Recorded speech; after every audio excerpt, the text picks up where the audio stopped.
प्रत्येक घटना के पीछे सदा एक दैवी प्रयोजन होता है। उस दैवी इच्छा के बिना कुछ नहीं घटता। मनुष्य का बड़ा होना, मानव जीवन का खिलना, इन सब के पीछे दैवी क्रम है। प्रत्यक्ष रूप में किसी भी घटना का जो भी कारण लगता है वह उसका वास्तविक कारण नहीं। वास्तविक कारण तो उसमें ईश्वर की लीला है, चाहे वह अच्छा हो अथवा बुरा, सही हो या गलत। जब भी हम कहते हैं ऐसा नहीं होना चाहिए था, हम भूतकाल में चले जाते हैं। सच्चा साधक नकार की भाषा नहीं बोलता। जो भी कुछ हो गया, चाहे वो हमारे अनुसार अच्छा न भी रहा हो, उसने अच्छाई की महिमा को बढ़ाया है। सच्ची भक्ति और प्रेम में तो भूत, वर्तमान और भविष्य पूर्ण स्वीकार होता है। वर्तमान की पूर्ण स्वीकृति ही वास्तविक भक्ति है। जो भी हो गया हो रहा है, उसके साथ पूरी सहमति ही अध्यात्म है, भक्ति है। इसका अर्थ कदापि नहीं कि कोई आलसी या निठल्ला हो जाए अथवा भविष्य का कोई आयोजन ही न करें। यदि आप दिव्य और सात्विक गुणों से भरे हैं तो आपसे हर कार्य अच्छा व ठीक ही होगा।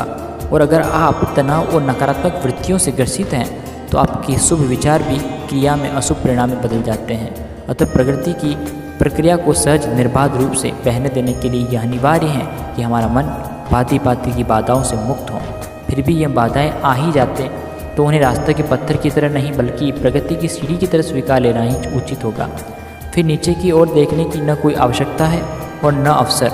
नीचे देखा कि गिरे, प्रगति के पथ पर बाधा तो एक अवश्यंभावी पड़ाव है। ऐसी प्रतीति हो बीते कल को स्वीकारना सहज हो जाता है। यदि तुम किसी चित्रकार की कलाकृति में त्रुटियां निकालने लगो कि यहाँ ऐसा नहीं होना चाहिए था या यहाँ ऐसा नहीं है आदि, तो दोषी तो तुम चित्रकार को ही ठहरा रहे हो ना। जैसे यदि नृत्य में दोष निकालते तो नर्तक पर ही दोष आता है, ऐसा ही सृष्टि में अवगुण इंगित करना सृष्टा के अवगुण गिनना है, अर्थात ईश्वर के अवगुण गिनना है। जब भी तुम्हें अपूर्णता का आभास हो या फिर पीड़ा या दुविधा की अनुभूति हो या कोई वस्तु या स्थिति तुम्हें तंग करती हो जिसके साथ तुम जीना नहीं चाहते, तब तुम कहते हो कि यह तो अपूर्ण है, यह तो गलत है, ऐसा तो होना ही नहीं चाहिए था। क्या नहीं होना चाहिए था? जिससे तुम पीड़ा या दुख, दर्द या बेचैनी होती हैं, यह तो भक्ति नहीं हुई। भक्ति और प्रार्थना में तो जीवन की पूर्णता का ज्ञान और सम्मान जुड़ा हुआ है। देखो, सत्य सुख दुख दोनों से परे है। यदि तुम केवल सुखी होना चाहते हो तो क्षणिक रूप से हो सकते हो, परंतु वह क्षणिक सुख बाद में किसी समस्या को पैदा कर सकता है। जो कुछ भी इस समय दुख देता मालूम होता है वह बाद में वैसा नहीं रहता। हमें तो सुख दुख से परे उसे देखना है जो कभी नहीं बदलता। तुम में शाश्वत क्या है?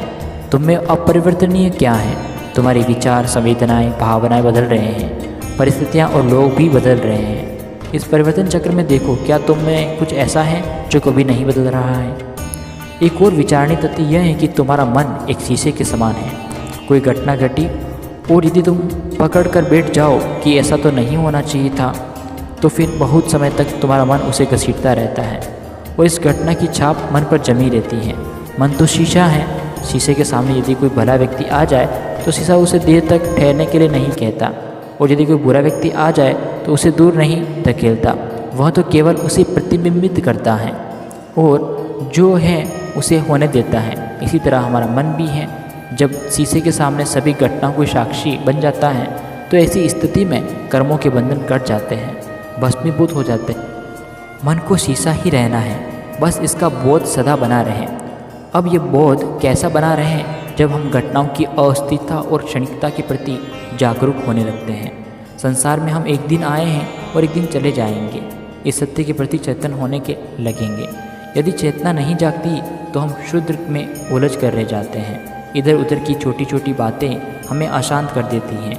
किसी का कहा सुना, किसी की घटना का घटित होना या किसी घटना का घटित न होना, अपनी मान मर्यादा, दूसरों की नज़र में मेरा स्थान, ऐसी सब छोटी मोटी बातें हमें हमारे वास्तविक स्वरूप से अलग किए रखती हैं।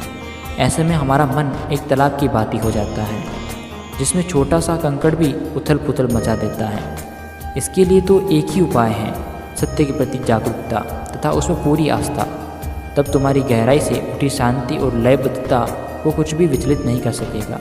प्रत्येक वस्तु स्थिति के दो पक्ष होते हैं, एक उज्ज्वल और दूसरा अंधेरा पक्ष। यदि दृष्टि उज्ज्वल पक्ष पर है तो हम अहोभाव से भर जाते हैं, और यदि अंधेरे पक्ष पर हैं तो शिकवा शिकायत करते रहते हैं और निराश हो जाते हैं। किंतु हमें इन दोनों पक्षों की अनुभूतियों से ऊपर जाना है, और यही आध्यात्मिक उन्नति है दोस्तों।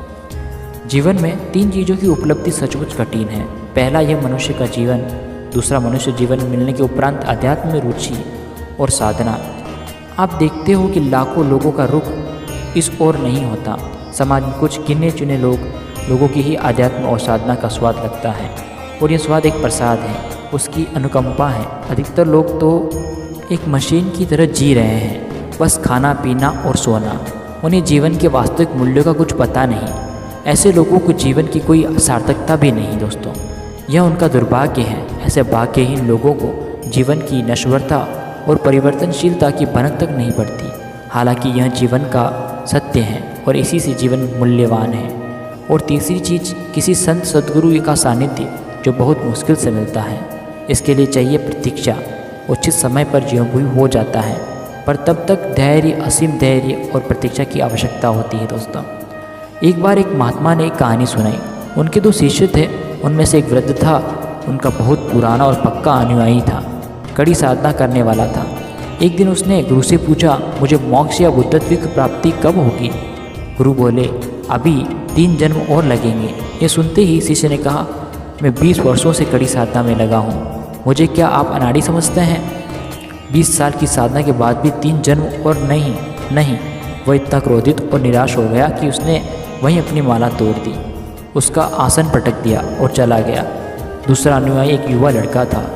उसने भी यही प्रश्न किया। गुरु ने उससे कहा, तुम बुद्धत्व प्राप्त करने में इतने जन्म लगेंगे जितने इस पेड़ के पत्ते हैं। यह सुनते ही वह खुशी से नाचने लगा और बोला, वाह, बस इतना ही? और इस पेड़ के पत्ते तो गिने भी जा सकते हैं। वाह, आखिर तो वो दिन आ ही जाएगा। इतनी प्रसन्नता थी उस युवक की, इतना संतोष था। उसका संतोष और धैर्य स्वीकृति भाव कहते हैं, वह तभी वहीं पर बुद्धत्व को उपलब्ध हो गया।